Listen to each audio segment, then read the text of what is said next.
Hello, Storyline. This is David Asscherick, and I have the privilege of presenting a message to you today. Ty and Yamil asked me to come in and make the presentation, and I'm super excited about what we're going to talk about. But I just want to say, before we get into that Ty Gibson is such a good guy. I've known him for years, more than a decade now, actually. He's the kind of guy that would give you the shirt right off his back. Yes, in fact, I'm wearing Ty's shirt. And so if it looks great, you can give him the credit for it. So really excited to be here with you in Storyline. Today we're going to go through a presentation that I absolutely love. It's a brand new presentation that I've only delivered 2 times before. And so this will be the 3rd time, and you know what they say about that. The 3rd time is a charm. This is a presentation in which we're going to be making our way through a fairly long introduction. I want you just to be aware that there's going to be, here might be a good way to think about it. We're going to have an incredible meal toward the latter half of this presentation, and that meal is going to consist of 2 passages from the Apostle Paul. What I consider to be 2 of the most formative passages in all of Paul's writing. One of them is theologically formative, and the other is methodologically formative. We're going to get there, but before we partake of that delicious meal, and it is going to be delicious, I assure you of that, we're actually going to spend a fairly significant amount of time setting it up. And so we're going to be setting the table and putting the placemats out and getting the chairs just right and the silverware and everything just so. So that's what we're going to start. And the presentation is titled The Gospel Tribe. And so we're making our way eventually toward 2 central passages in the writing and thinking of Paul, Galatians 3 and 1 Corinthians 9. But on our way, we're going to spend a significant amount of time setting the table so we can really appreciate the deliciousness and the profundity of the meal itself. And so the Gospel Tribe, you're going to absolutely love this. I hope it will be maybe even, this isn't an exaggeration to say, revolutionary in the way that you view yourself and the way you view the world around you. I want to start by introducing a phrase to you that has become kind of part of the new parlance. And that phrase is perhaps even a phrase you yourself have used, and I'm sure you've heard it, a new normal.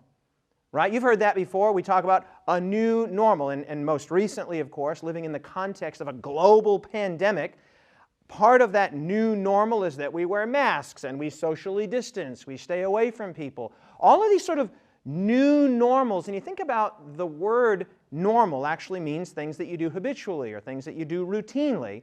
And so when we talk about a new normal, there's almost kind of an inbuilt paradox to the phrase itself, right?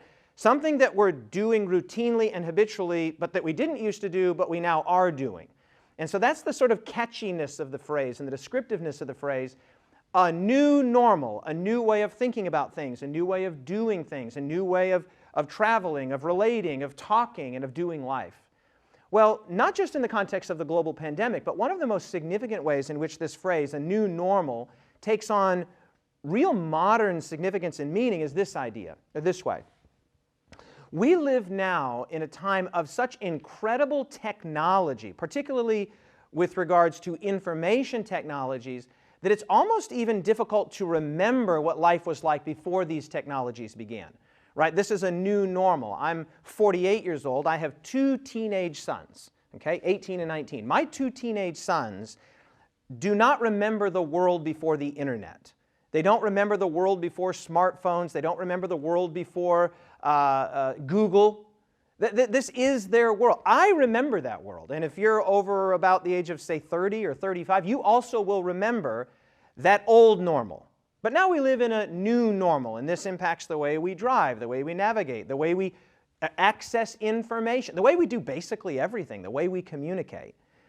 This new normal has introduced to us a speed of technology, particularly with regards to the transmission of information, getting information from a website, but also communicating with our family and friends. I mean, we carry these things. These things are like appendages, right? I mean, I can't tell you how many times in a week I will say to my wife, who always knows, "Where's my phone? Where's my phone? Where's my phone?" Now just imagine, for those of you that are old enough to remember, go back 20 years and imagine trying to say, "Where's my phone?" Everybody would have said, "What do you mean, where's your phone? Your phone is on the wall. Your phone is on the counter. Your phone is where it's always been." But now these things, they're actually so much more than phones. They're like pocket supercomputers, and there's actually some very interesting sort of relative, computational power some fascinating analyses, I should say, about the relative computational power of this iPhone that I have in my pocket and the computers that were used to get a rocket to the moon and back, right? There's more computational power in this thing that I have in my hand, and I'm going to just slide it into my pocket. And so we call it a phone, but a phone is actually kind of an understatement of what it actually is. It's a supercomputer. It's my daily planner. It reminds me about appointments that I have. It's how I connect via social media. It's how I do so many things, how I navigate around, how I read books, how I listen to podcasts. It's a pocket supercomputer, and it's the new normal.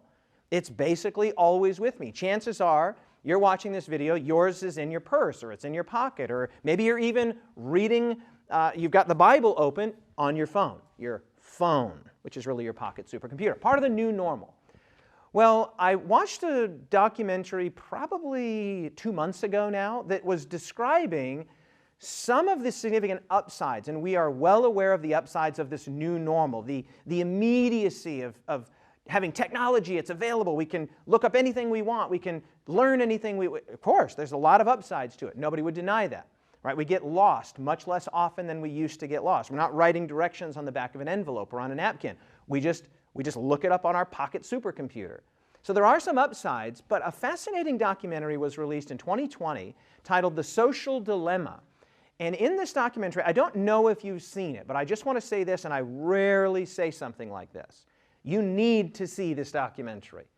Notice I did not say, oh, you'd enjoy it or you might like it. No, you need to see it.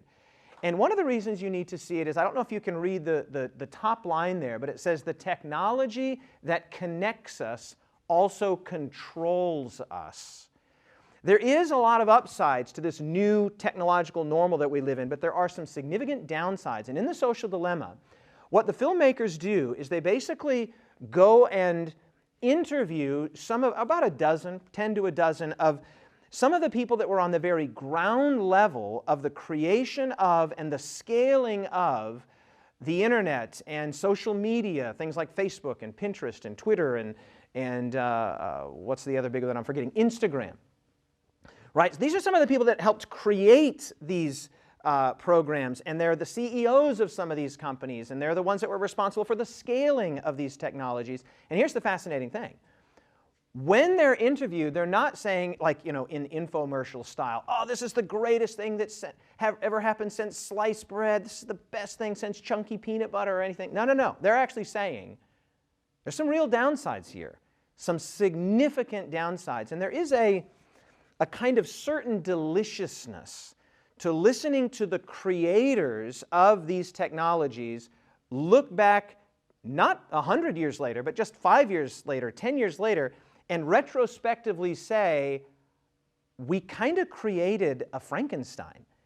We were so busy doing things that we could, we didn't stop to ask ourselves if we should. Okay? Fascinating. So there's almost this sort of Frankensteinian element where it's alive! Something has been created, and we look back now retrospectively, and they're saying, not just me saying, the creators of this technology and the CEOs of some of these companies are looking back and saying, yeah, maybe we didn't think that through as carefully as we could have. Sam Harris, well-known author and public intellectual, has said, when it comes to social media and the information technologies that drive them, we are all participating in a giant lab experiment that none of us collectively signed off on. None of us said, yeah, let's do a giant lab experiment. We have no idea how it's going to impact us. Let's do it to everybody in every country of every age. And yet that's the world that we're in right now. And so in the context of The Social Dilemma, a number of people are interviewed describing the dangers of social media. And one of the people that's interviewed in there is a person that really is probably my favorite person that was interviewed. He really caught my mind and there was a certain sort of charismatic quality about him. In this particular picture here, he doesn't have the big glasses on that he has, but in the video he's got these giant glasses on. You can see long dreadlocks, and just a really cool, eccentric kind of a guy. His name is Jaron Lanier. And I was taken by him, and so after I'd watched The Social Dilemma not once but twice, it's that good, you need to watch it twice, I went back and I just did a little research on some of the people that were interviewed in the film. And one of the guys, Jaron Lanier, was my favorite guy in the film. And I learned that in 2018, Lanier wrote this book. And I want you to just look at the provocative title of this book. 10 Arguments for Deleting Your Social Media Accounts Right Now. Right? Notice the urgency. Notice the imperative. 10 arguments. What? That must sound like absolute crazy talk to your average teenager or 20-something. Delete my social media accounts? You might as well tell me to chop off my right arm or end my own life. Right? Now, again, for those of us that are a little older, we remember the pre-Instagram world, the pre-Twitter world, the pre-Facebook world. And this is one of the fascinating things that Lanier talks about and the social dilemma talks about. For those of us that are a little older, we are able to import the very human ways that we used to interact with one another into our new way of sort of doing social media. But for people like my sons, my teenage sons, this is their new normal. And Lanier makes a very, I would say, persuasive case. It's not a long book. It's a book worth reading. About 160 to 180 pages. And Lanier, right at the outset, he's very clear. He says, look, I'm not telling you in some authoritative fashion, you must do this. What I'm saying is you should be aware of the dangers of social media, right? And here's what I liken this to. I'm a rock climber. I've been a rock climber since I was a teenager. I absolutely love rock climbing. I train to rock climb. I rock climb as often as I possibly can. I take trips to go rock climbing. I am aware that there are significant dangers associated with scaling cliffs that are hundreds or thousands of feet tall. I know there is a danger, and I engage in the activity anyway, but at least I know the danger. If you're going to kayak down that river, you might choose to do it, but you should know there are dangers associated with it. The problem with social media and what the creators of the social dilemma and people like Lanier are saying is we need to let people know, and especially young people, who are thriving and surviving, but in some cases dying on the currency of others' affirmation. I'll get to that in just a second. You should be aware that there are dangers. You can scale that cliff if you want, but there are dangers. You can kayak down that river if you want, but there are dangers. You can surf that wave if you want, but there are dangers. You can have social media accounts, but there are dangers. And Lanier sets out his case in 10 arguments, and I'll just race through these arguments with very little commentary, but I want you to just hear the force of the arguments, right? And we'll just go through these quickly, and I think you'll be really stunned by them. Argument number 1, says Lanier, is you are losing your free will. Now, just very briefly by way of observation, could there be anything more important to a human being, a free moral agent, than losing your free will? The answer is no. There could not be anything more important, more pressing, more urgent than that. And Lanier makes this incredible point, and so does the social dilemma. He says, you are making what you think are free decisions, but they're not free. They're actually being manipulated and controlled by these giant information technology companies. Argument number 2, says Lanier, quitting social media is the most finely targeted way of resisting the insanity of our times. I'm going to talk more about that insanity in just a little bit, but we're still setting the table. Argument number 3, says Lanier, social media is making you into a beep. Now, I don't use the word that Lanier used, but I just inserted the word worse person, okay, because I don't talk like that. But he's saying social media is drawing out the worst aspects of what it means to be a human and not always also bringing out the best aspects of what it means to be human. It's making you a worse person, he says. Argument number 4, social media is undermining truth. Truth, which I actually appreciate the fact that Lanier takes a modernist view of truth, not a postmodernist view which denies the existence of truth. Argument number 5, says Lanier, social media is making what you say meaningless. Argument 6, social media is destroying your capacity for empathy. Just a brief word on that. Again, as somebody who's over the age of about 35, I can remember what it's like to interact with real humans in real time, in real space, and I can carry the empathy, the understanding, the awareness that texting and social media cannot pick up on all of the nuances of tone and body language and posture, but that capacity to understand and to empathize and to read, to think of it this way, to see a person not just as a creator of digital information, but as a whole human being, Lanier says we're actually losing that capacity, particularly among the young. Here's a big one. Argument number 7, social media is making you unhappy. There are actually already preliminary studies on this that are indicating, particularly for young people, that the proportion of time that they spend on social media does correlate in a significant percentage of the population with their fundamental unhappiness about the world around them, and most importantly about themselves. I'll just say one word about this. In The Social Dilemma, one of the people that's interviewed is a person that worked as a computer programmer for Facebook, and he was actually the guy who came up with the idea, are you ready for this, of the like button. The like button, right? The thumbs up, the heart, the, ooh, I like that, click. And he says this with considerable naivete. Again, think Frankenstein. We created, it's alive! You know, we created something, and then we look back and think, we didn't make what we thought we made. He says what we thought we were making was a way to increase positivity in the world, man. Hey, great photo, thumbs up. Great pithy saying, thumbs up. Ooh, I like that quotation, heart. He says what we actually created, the dark underbelly of this culture of affirmation, was we created a currency where people actually had their own sense of self-worth and then evaluated the worth of others based on the affirmation, in many cases, of people they don't even know. Right? And so he says, social media, Lanier makes this profound case, is actually decreasing your happiness. Argument number 8, social media does not want you to have economic dignity. One of the great pithy, punchy lines from The Social Dilemma goes like this: if you're not paying for the product, you are the product. Let that sink in. When you download Instagram to your phone, or Facebook to your phone, or Twitter to your phone, you don't pay anything. Why not? Is that because the creators of these technologies are just so generous, they're so magnanimous? No, don't worry about it. Have it for free. It's on us. No. The reason they're doing that is not because they're being magnanimous or large-hearted. It's because you're not paying for the product. You are the product. With social media, your behavior is able to be changed incrementally, increasingly, and this is the most important part, profitably. Your behavior modification is able to be monetized into companies that are trying to get you to behave in certain ways. And so he says you are losing your economic dignity. Argument number 9, Lanier, social media is making politics impossible. Hello, have we ever lived in more politically polarized times than we are right now? I myself am personally aware as a pastor of 1, 2, 3 good families, great families, solid families that have had major political fallings out in the last 4 years.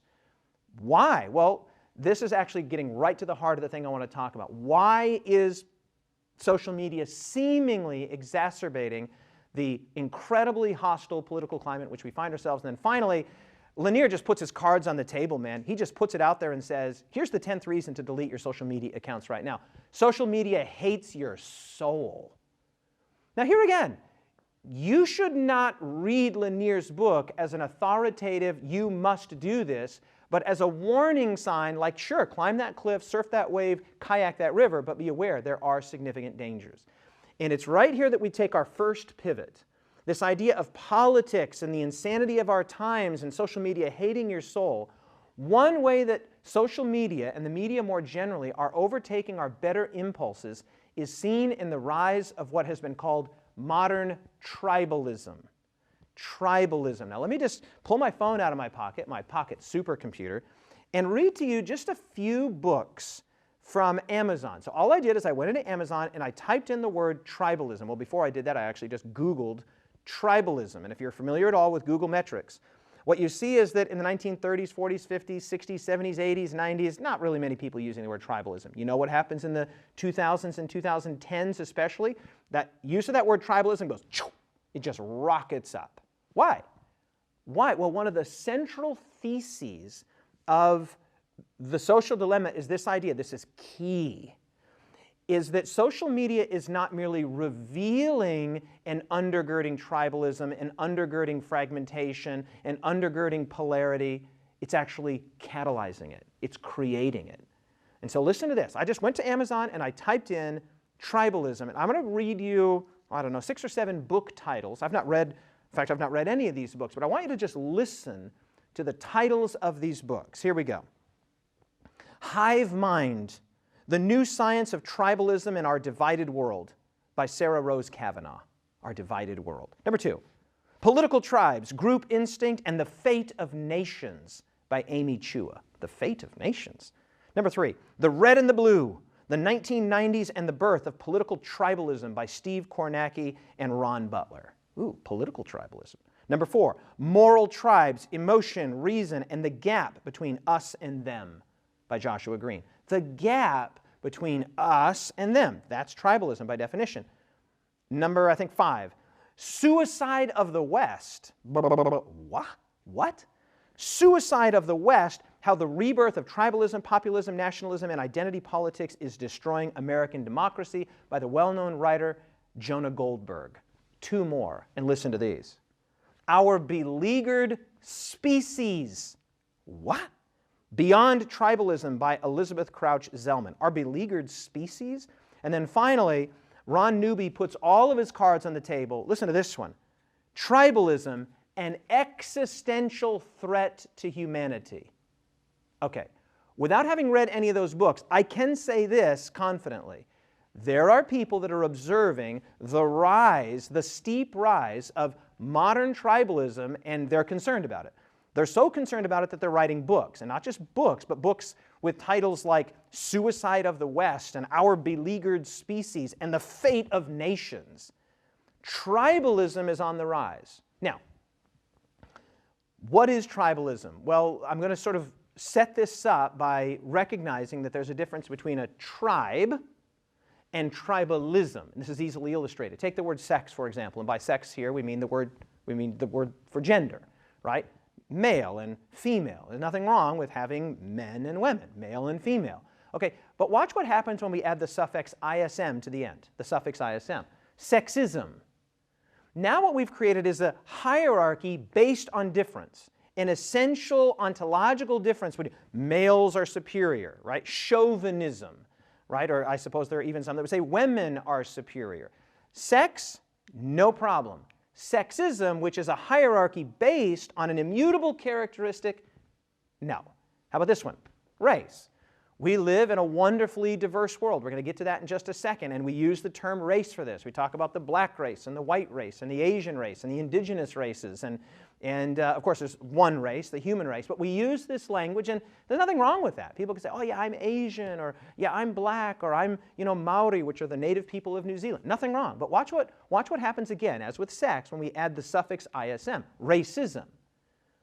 Now what we have is not just a differentiation of awareness of difference or distinction, but now we have a hierarchy of superior and inferior groups of people on the basis of immutable characteristics that they had no choice in? Absolutely not. And the same is true with tribe.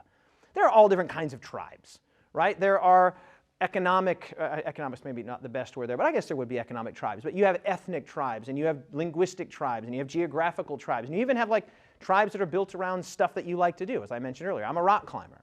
And so my tribe are people that also enjoy rock climbing. If I meet climbers, I can immediately be like, hey, have you been to Joshua Tree this winter? Oh, how was the climbing? How did the shutdown affect it? Did you get on the Hobbit roof? What routes did you do? We can talk about Yosemite. We all have our language. We have our vernacular. We have our locations that we meet. So there are recreational tribes. There are ethnic tribes. Nothing wrong with having a group of people. I will sometimes refer to my church community. Hey, these are my people. This is my tribe. Nothing wrong.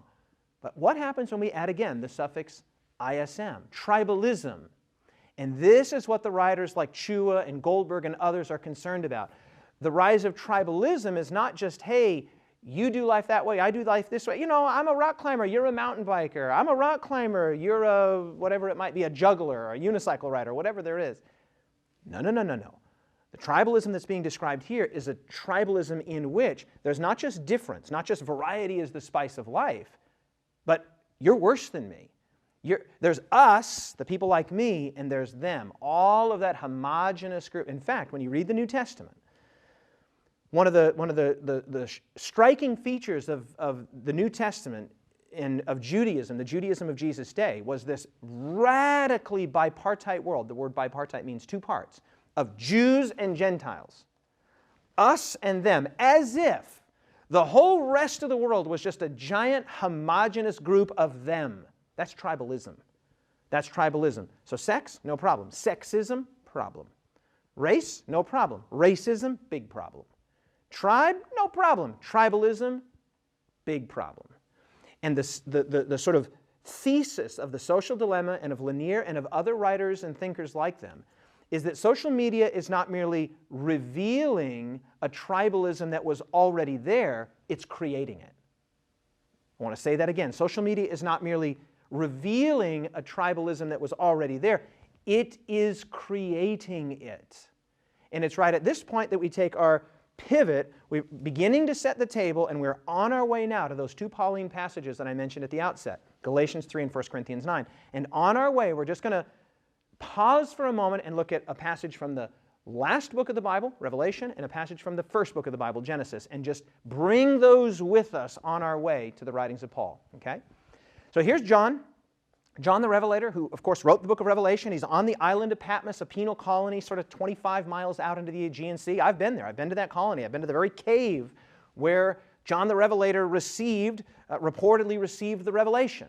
One of the many incredible visions that John saw, and I'm just so passionate about this. I preached this a couple weeks ago, and a dear friend of mine, a dear sister of mine, Heather Thompson Day, came up to me and she's like, I love what you said about Revelation 7. I've never thought of that text in that way before. That is mind-blowing. In fact, she said to me, would you get on a Zoom call because I'm doing this diversity, inclusion, and equity training. Would you give a 15-minute version of what you just said? I said, sure, I did that yesterday, and it went great. It went really great. So I'm going to try to explain to you what made such a powerful impact on Heather. Now watch this. John there, just get yourself in the mind. John is... Get him in your mind. He's on the island of Patmos. He's looking through the corridors of time in prophetic vision, and he sees on the horizon, right? He sees on the horizon like an IMAX movie. He saw a lot of IMAX movies. It would have been great. It's like better than Netflix. But what he saw here was incredible. This is in many ways the climax of the whole trajectory of Scripture. John says, after these things I looked, and behold, a great multitude which no one could number. Okay, I'm just going to pause right there and say something. We sometimes get this idea that the saved, the redeemed, are going to be just the saintliest of the saintly, just the few people that sneak in by the skin of their teeth. That's not what John saw. John saw, when he saw the redeemed, when he saw the saved there standing on the sea of glass, he said there were so many of them, they were innumerable. I couldn't count them. They just stretched out as far as the eye could see. And so, I know I can't hear you say amen, but maybe you could just say amen to that there's just going to be so many redeemed, right? That's what John saw. Now notice the next part. This is the real punchline, and I've underlined it for you here. Of all nations, multinational, of all tribes, multi-ethnic, of all peoples and of all tongues, multilingual, standing before the throne of God and before the Lamb. Now there's just a subtle little point here that you could easily miss, and I'm going to try to bring it out. When John is looking through, in prophetic vision, through the corridors of time, and he sees these people, he's seeing an actual historical event, right? It's a future event for him, but it's an event that's actually going to take place. He wasn't seeing like an animation movie. He was seeing the thing that's going to happen. And this is key. When he saw those people, that innumerable multitude, they were still, I want to say it again, they were still sufficiently unique, sufficiently diverse, that they were distinguishable in John's mind as a diverse and cosmopolitan and varied multitude. He saw them. They didn't all look the same. They were from every nation, tribe, people, and tongue. Now watch this. Standing before the throne of God and before the Lamb, clothed with white robes, they're the redeemed, they're the saved, with palm branches in their hands, crying with a loud voice and saying, salvation belongs to, and you can't miss it because I've underlined it for you here, our God,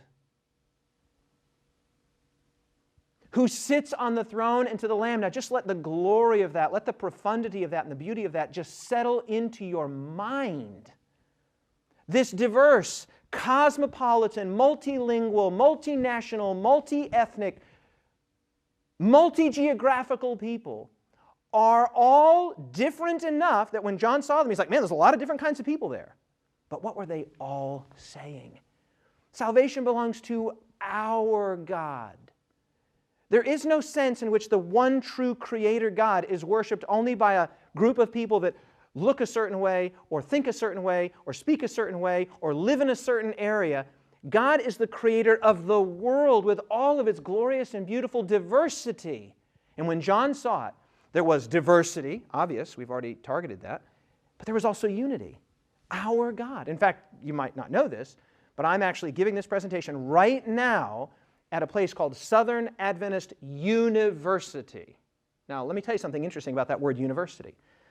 The word university comes from two words, uni, which means one, like unicycle, and versity, which comes from the same word as diversity, which means many. It's kind of like the Latin saying that we have on our money, e pluribus unum, out of the many, one. A university has many different academic disciplines. There's variety.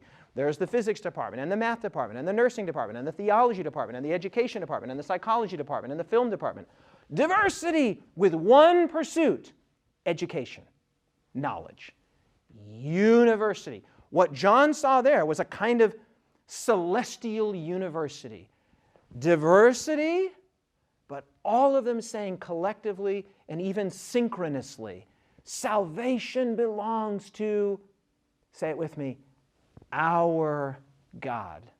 Now, we shouldn't be surprised that that's what John saw, because the very message, I'm just going to click through the rest of that. The passage goes on to say that God wipes away every tear from their eyes. But the very message that was calculated to get this diverse multitude, this multilingual, multi-ethnic, multinational multitude, the message that was calculated to get those people there, the message of the gospel, watch this.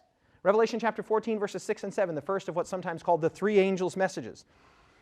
John says, "Then I saw another angel flying in the midst of heaven, having the everlasting gospel." Do you know what that phrase means? It means the unchanging good news. Having the unchanging good news to preach to those who dwell on the earth, to every nation, tribe, tongue, and people. There's that diversity. Saying with a loud voice, "Fear God and give glory to Him, for the hour of His judgment has come, and worship Him." That's exactly what they were doing in Revelation 7, all standing around the throne of God and of the Lamb and saying, "Salvation belongs to our God," waving palm branches. That's worship. Why are they worshiping? They're worshiping Him as the Creator who made the heaven, the earth, the sea, and the springs of waters, which is incredible. All of that diverse, varied, cosmopolitan, multi-ethnic multitude, what do they have in common? They're all made in the image of God. So the message that was calculated to get them to Zion, to heaven, to the sea of glass, was calculated to be for a lot of different kinds of people. Not just people that look and think and act and believe and behave just like me. A diverse, cosmopolitan multitude. Now, one thing I'm going to say about this very briefly. The climax of Revelation, these people that are standing around the throne, are also described a little bit later in Revelation. I don't have the text here for you, but you might be familiar with it. They're described as being inhabitants of the New Jerusalem. The New Jerusalem. Now, a fascinating thing about the New Jerusalem, as described by John in Revelation 21 and 22, is that it has 1, 2, 3, 4, 5, 6, 7, 8, 9, 10, 11, 12 gates. 12 gates. In the ancient world, if you've done much traveling and you know anything, maybe you've watched the History Channel, you know anything about the ancient world, if you had a walled city, what do you put a wall around your city for? Well, that's obvious, protection. Right, for protection, particularly from enemies. And so how many gates would most ancient cities have? Well, I can tell you. The answer is most ancient cities had one primary gate. Some of them had two gates, large gates. And then you'd have smaller gates that were much more easily defended and shut up. Well, why would you put only one gate, or two at the most, on most ancient walled cities? Well, the answer is obvious, isn't it? For protection. For protection. You want to keep people out. You want to keep the right people out and the right people in. So let me ask you this question. When John the Revelator saw that diverse cosmopolitan multitude, that group of people as being occupiers of the New Jerusalem, and then he says, oh yeah, there's 12 gates on that city. Let me ask you this question. Why would you put 12 gates on anything? Why would you put 12 doors on anything? Well, the answer is obvious, isn't it? You're trying to get people in. Access. You want as many people in as possible. Right? In fact, John goes a step further. He actually says, not only are there 12 gates, he says, the gates never close. The gates never close. And on those gates are the names of the 12 tribes of Israel, the descendants of a guy named Abraham. And so we go from the last book, Revelation, now to the first book, Genesis 12, 1 to 3. This is the initial embryonic nucleic promise that was made to Abraham about God's plan for the world. And I want you to see that it actually sounds a little like favoritism until the very end. Now watch this. The Lord said to Abram, this is from Genesis chapter 12, verses 1 to 3. Hey, Abram, get out of your country and from your family and from your father's house to a land that I will show you. I will make you a great nation. I will bless you and make your name great. You're going to be a blessing. I'm going to bless those who bless you, and I'm going to curse those who curse you. Now, if the passage stopped there and there was a period, you would be fully justified in thinking that this sounds a lot like favoritism. Man, I'm going to bless you, Abraham. You're the bomb. I'm going to... Okay, it sounds like favoritism. You're my guy. I'm going to look out for you and not for those other people. Except when you read the modifying final clause. And in you, God says to Abraham, all the families of the earth will be blessed. All the tribes, all the people, all the languages. So you could say it this way. God in the Old Testament, which is the story of the descendants of Abraham, Israel, was not just giving the truth to Israel, he was giving the truth through Israel to the world. God's plan was always for everyone. In fact, you could say it this way, the hidden in plain sight secret. I like that. You like that? I like it. The hidden in plain sight secret of the Old Testament is that God wanted to expand Israel's influence to all the surrounding nations and then eventually to the world. It was never regional, it was never parochial, it was never tribal, it was always universal. In fact, when we then get all the way through the Old Testament and end up in the New Testament, right, Matthew, beginning Matthew, one of the things that becomes really obvious is that the insubordination and insularity of Israel, that's the descendants of Abraham, it seemed to thwart God's global vision, right? In fact, when we show up in the New Testament, the descendants of Abraham, the Jewish people, were so insular and so cut off from every other people that they were scandalized when Jesus' disciples were scandalized when he was, for example, speaking to a Samaritan woman. They wouldn't so much as interact with a Roman or, and in fact, I could just say this very briefly. In the Gospels, it is inescapably obvious that Jesus is purposefully and provocatively orienting himself to people who were on the fringes of first century Jewish society. Affirming a Roman centurion, letting a woman who was a bleeding, unclean woman touch the hem of his garment, talking to a Samaritan woman, calling just common fishermen, speaking to publicans, and what was the great critique of Jesus by the religious leaders of his day? This guy eats and drinks with sinners. What's Jesus doing? He is saying, fellas, it's not an us and them club. It's not just the people that look like us, act like us, think like us, believe like us.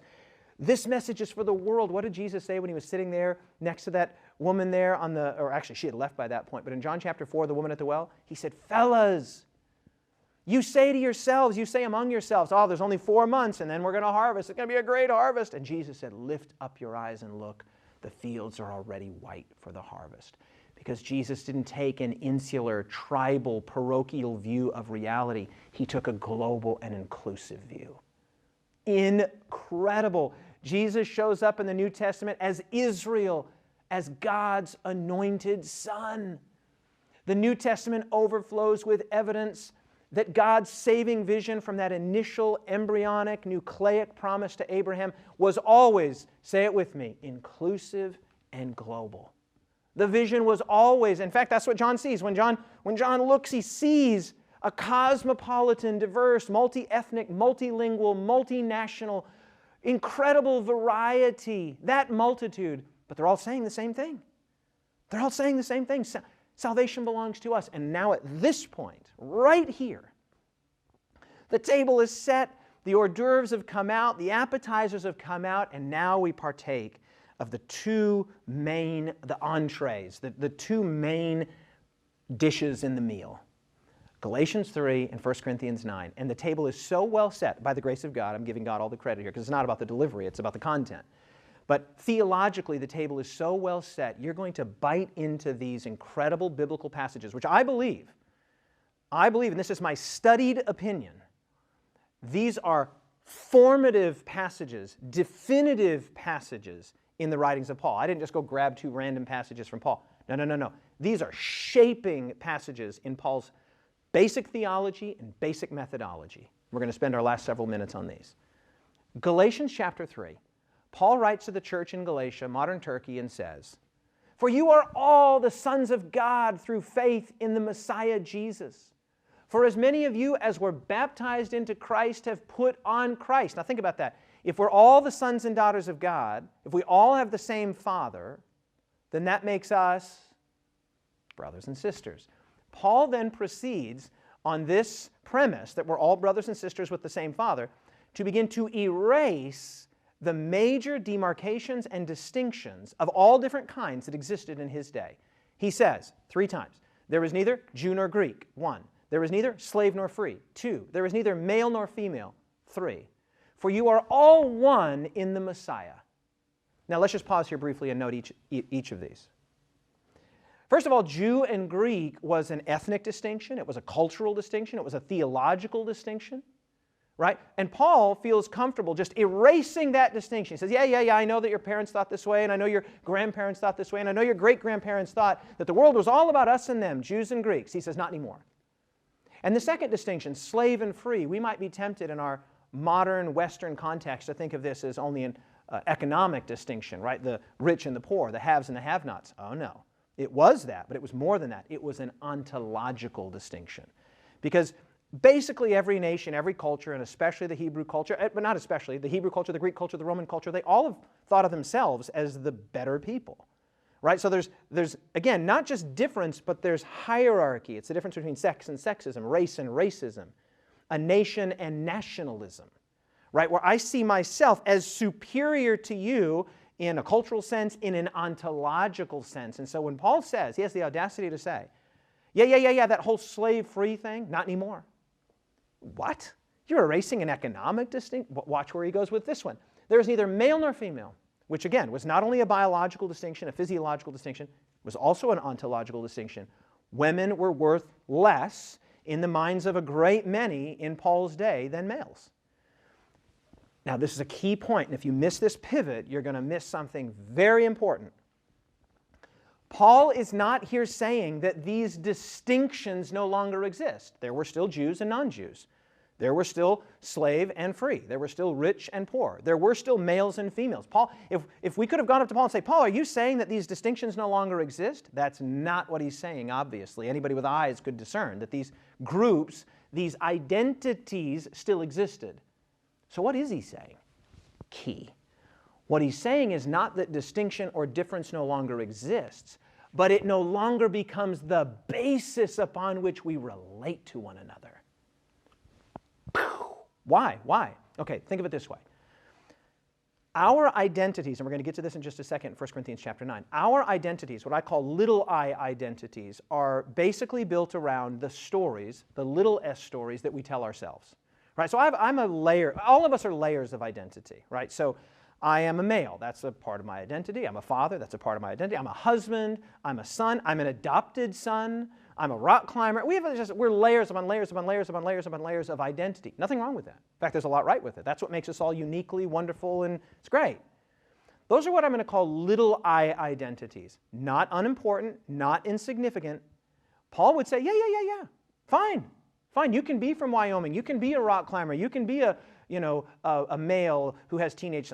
These are all identities. But Paul says, you no longer relate to people on the basis of those little I identities because there's a big I identity. You are all sons and daughters of the Most High God, so you are one in the Messiah.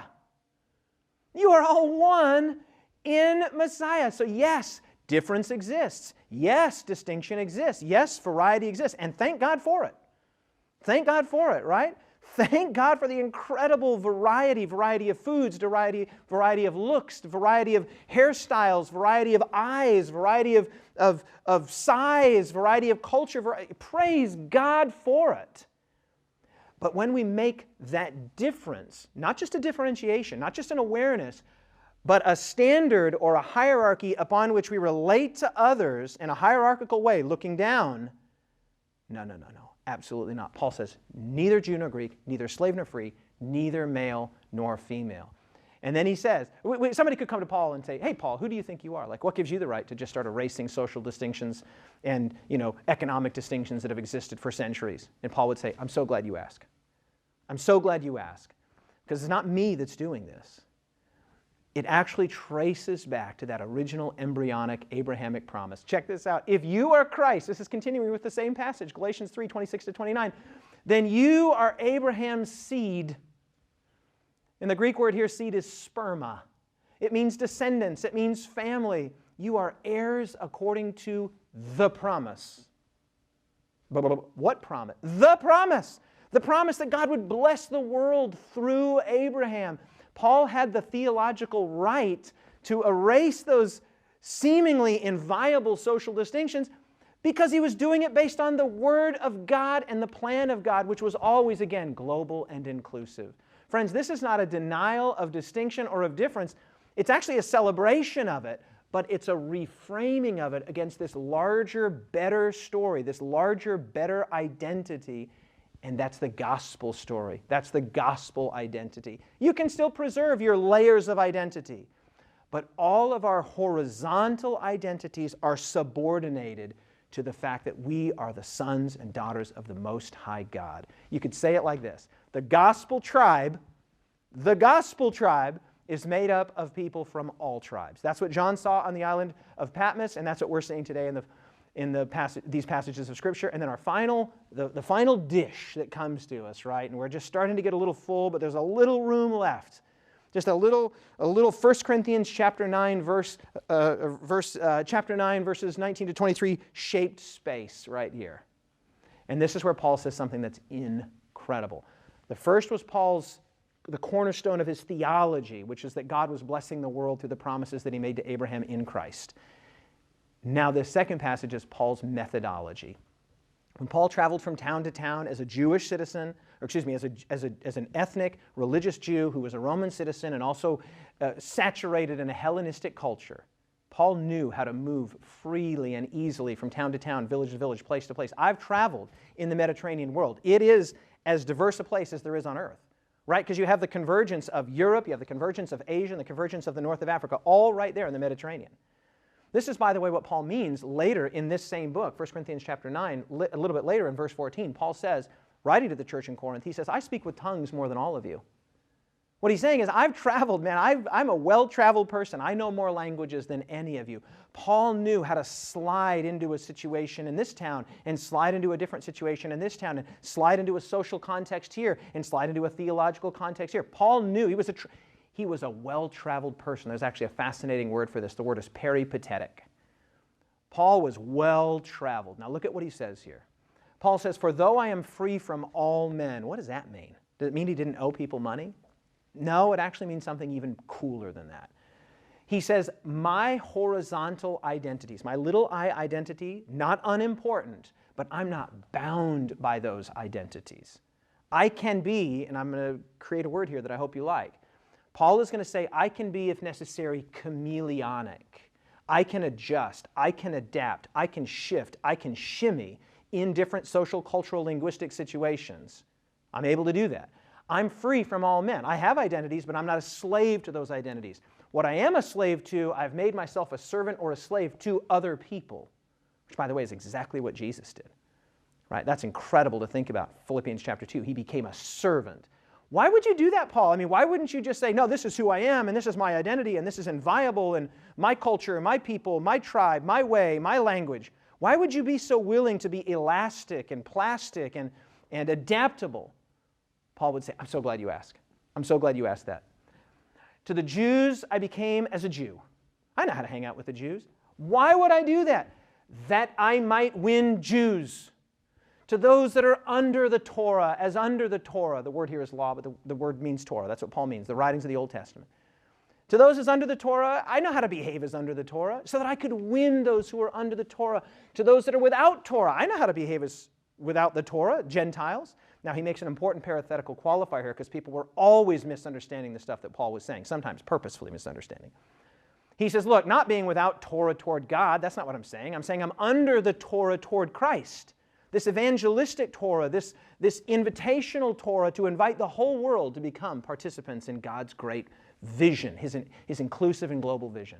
Why would you do that, Paul? Why would you Because I want to win those who are without Torah. To the weak I became as weak, that I might win the weak. I have become all things to all people, so that, I purposely inserted the word so you cannot miss this.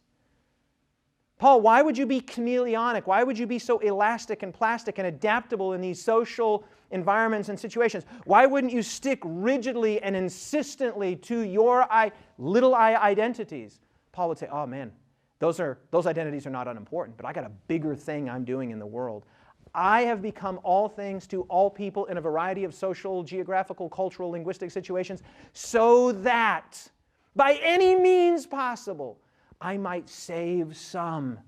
And so that we could not possibly misunderstand his motivation, he says, I do this for the sake of the gospel. The big S story, the big I identity. Paul says, sure, I'm a Jewish man. Yes, I'm a Roman citizen, but I can adapt. Not only can I adapt, I will adapt.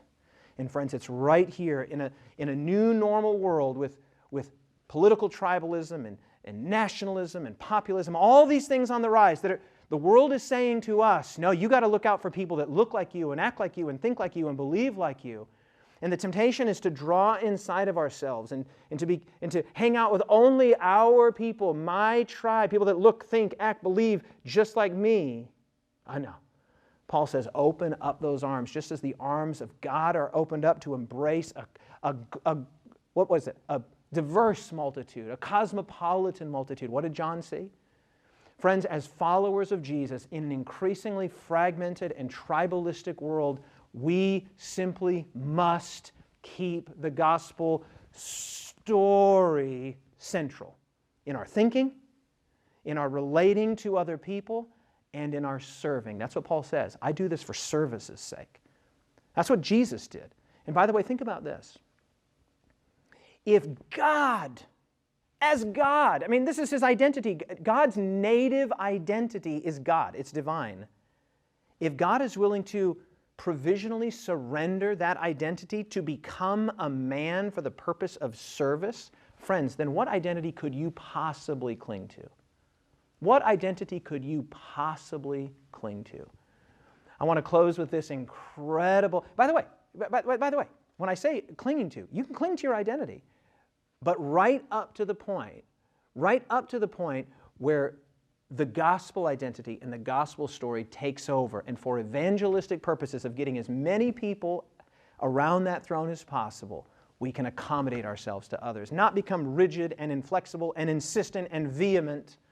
Now become large-hearted and magnanimous and generous and inviting to those around us, even those that we might disagree with or that we might have historically or culturally been at odds with, like the Jew-Samaritan division. Now God can heal all of that. God can bring it all back together because of the great story of the promise that God made to Abraham and the faithfulness of that, the fulfillment of that promise through the faithfulness of the Messiah Jesus.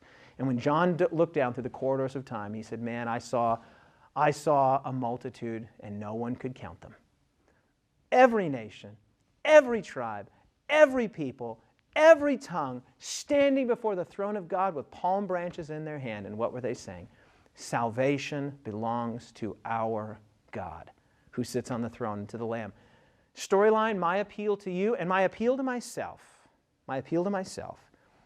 is that we would not surrender our tribes. Hey, you can have your tribe. But subordinate all of your tribes, all of your stories, and all of your identities to the big T, to the big S, and to the big I, the gospel tribe, the gospel identity, the gospel story. Because God loves everyone just as much and just as energetically and enthusiastically as He loves you. Now take that love and go share it with the world by God's grace and through the infilling of His Holy Spirit. Thank you all so much. It's been great to be with you today.